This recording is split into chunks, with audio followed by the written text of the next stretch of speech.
Hello friends, welcome to one steel cooking.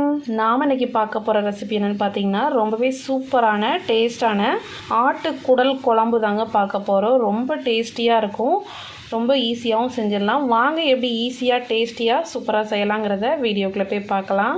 வீடியோக்குள்ளே போகிறதுக்கு முன்னாடி கீழே உள்ள ரெட் கலர் சப்ஸ்கிரைப் பட்டனை கிளிக் பண்ணுங்கள். கூடவே பக்கத்தில் உள்ள பெல் ஐக்கானையும் கிளிக் பண்ணுங்கள்.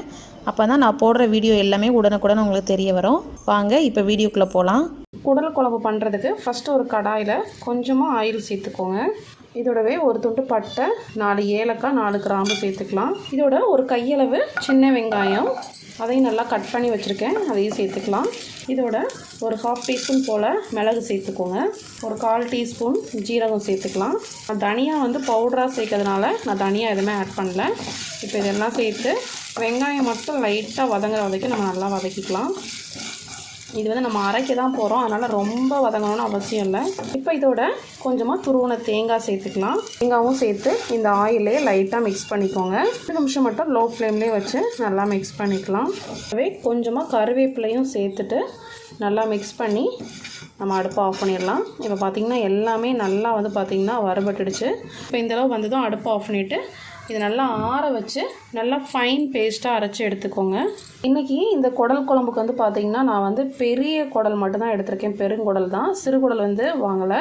ஸோ சிறுகுடலையும் நீங்கள் இதே மாதிரியே பண்ணலாம். இப்போ பார்த்திங்கன்னா நல்லா க்ளீன் பண்ணிவிட்டு அதுக்கப்புறம் ஹாட் வாட்டரில் மஞ்சள் தூள் எல்லாம் போட்டு நல்லா அலசி எடுத்து வச்சுருக்கு. இந்த மாதிரி நல்லா க்ளீன் பண்ணி எடுத்துக்கோங்க, அப்போ தான் டேஸ்ட் நல்லாயிருக்கும். குழம்பு பார்த்திங்கன்னா குக்கரில் தான் செய்ய போகிறேன். குக்கரில் கொஞ்சமாக ஆயில் சேர்த்துக்கோங்க. ஜீரகம் நல்லா பொரிய ஆரம்பிச்சிச்சு.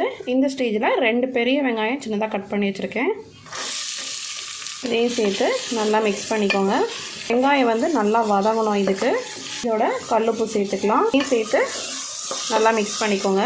இப்போ இந்த வெங்காயம் நல்லா கலர் சேஞ்ச் ஆகிற வரைக்கும் நல்லா வதங்கட்டும். பாருங்கள், வெங்காயம் நல்லா வதங்கிடுச்சு.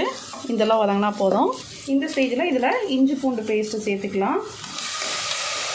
இதில் ஒரு 2 டேபிள் ஸ்பூன் போல் இஞ்சி பூண்டு பேஸ்ட் சேர்த்துருக்கேன். இஞ்சி பூண்டோட பச்சை வாசனை நல்லா போகிற வரைக்கும் நல்லா மிக்ஸ் பண்ணிக்கோங்க. இதோடவே பழுத்த தக்காளி ஆட் பண்ணிக்கலாம். இதோடவே கொஞ்சம் கருவேப்பிலெல்லாம் சேர்த்துக்கோங்க. இது எல்லாம் சேர்த்து நல்லா மிக்ஸ் பண்ணியாச்சு. இப்போ இந்த தக்காளி மட்டும் நல்லா நம்மளுக்கு மேஷ் ஆகிற அளவுக்கு வதங்கணும். ஒரு 3 மினிட்ஸ் நல்லா மூடி போட்டு குக் பண்ணிடலாம். இப்போ தக்காளி எல்லாமே நல்லா குக் ஆகிடுச்சு. இதை நல்லா மேஷ் பண்ணி விட்டுக்கலாம். இப்போ இதில் பொடி வகைகள் சேர்த்துடலாம். கொஞ்சமாக மஞ்சள் தூள் எடுத்திருக்கேன், 2 ஸ்பூன் போல் மட்டன் மசாலா, 2 ஸ்பூன் மல்லிப்பொடி, காரத்துக்கு ஏற்றால மிளகாத்தூள் எடுத்துக்கோங்க. இப்போ எல்லாம் இதில் சேர்த்துடலாம். இப்போ இதெல்லாம் சேர்த்து நல்லா மிக்ஸ் பண்ணிக்கோங்க. இந்த மாதிரி நல்லா மசாலா எல்லாம் சேர்ந்து ஒன்றா வந்ததும் இதுக்கப்புறம் நம்ம குடலை சேர்த்துக்கலாம். குடல் சேர்த்துக்கிறேன். குடலோடு பார்த்திங்கன்னா இது கூடவே கொஞ்சமாக ஆட்டு கொழுப்பையும் கொஞ்சமாக வாங்கி சேர்த்துக்கிறேன். இந்த மாதிரி சேர்க்குறப்ப டேஸ்ட் நல்லாயிருக்கும். குடலோட ஒட்டுன கொழுப்பு தான் இது. இதெல்லாம் சேர்த்து நல்லா மிக்ஸ் பண்ணிக்கோங்க. இந்த மசாலாவோடையே சேர்ந்து குடல் கொஞ்ச நேரம் வேகணும். 5 நிமிஷம் இந்த மசாலாலாம் சேர்ந்து நல்லா குக் ஆகட்டும். இப்போ பார்த்திங்கன்னா நல்லா அந்த குடல் எல்லாம் சேர்ந்து தண்ணி விட்டு வந்திருக்கு பாருங்கள். நம்ம தண்ணி எதுவுமே சேர்க்கவே இல்லை. அந்த குடலில் உள்ள தண்ணியிலேயே இந்தளவு நல்லா வெந்திருக்கு மசாலா எல்லாம் சேர்ந்து. இப்போ இதோட 2 பச்சை மிளகா கீறி வச்சுருக்கேன், அதை சேர்த்துக்கலாம். இதோடவே நம்ம அரைச்சி வச்ச தேங்காய் பேஸ்ட்டு அதையும் சேர்த்துக்கலாம். எல்லாம் சேர்த்து நல்லா மிக்ஸ் பண்ணிக்கோங்க. இப்போ நம்ம குடல் வேக வைக்க போகிறோம். ஸோ வேகிறதுக்கு தேவையான அளவு நம்ம தண்ணி சேர்த்து நல்லா வேக விட்டுக்கலாம். கூடவே இதுக்கு தேவையான உப்பையும் சேர்த்துக்கோங்க. இதோட தேவையான அளவு தண்ணி சேர்த்துக்கலாம். பாருங்கள், நான் கொஞ்சம் எக்ஸ்ட்ராவாக தண்ணி சேர்த்துருக்கேன். ஏன்னா விசிலெல்லாம் விட்டு நம்ம கொதித்து நம்மளுக்கு ரெடி ஆகிறப்ப நம்மளுக்கு கரெக்டாக இருக்கும். உப்பு காரெல்லாம் செக் பண்ணிக்கோங்க. அவ்வளோதான். இப்போ இதை மூடி வச்சிடலாம். குக்கர் மூடி ஒரு 8 விசில் வச்சு எடுக்க போகிறேன். ஏன்னா அது பெருங்குடங்கிறதுனால வேகிறது கொஞ்சம் லேட் ஆகும். இப்போ 8 விசில் அடித்து ஸ்டீம் எல்லாம் அடங்கினதும் ஓப்பன் பண்ணி பார்க்கலாம். பாருங்கள், 8 விசிலெல்லாம் அடித்து ஸ்டீம் எல்லாம் நல்லா அடங்கிடுச்சு.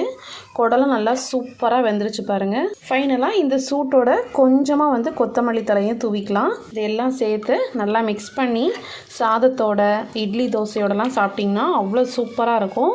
இந்த குடல் குழம்பு ரெசிபி உங்களுக்கும் ரொம்ப பிடிச்சிருக்குன்னு நினைக்கிறேன். இந்த ரெசிபி பிடிச்சிருந்துச்சுன்னா மறக்காமல் நம்ம சேனல் லைக் பண்ணுங்கள், ஷேர் பண்ணுங்கள், சப்ஸ்கிரைப் பண்ணுங்கள். இந்த வீடியோ பற்றின கமெண்ட்ஸையும் கமெண்ட் பாக்ஸில் தெரிவிங்க. நெக்ஸ்ட் ஒரு சூப்பரான ஒரு வீடியோவில் மீட் பண்ணுறேன். தேங்க்யூ, பாய்.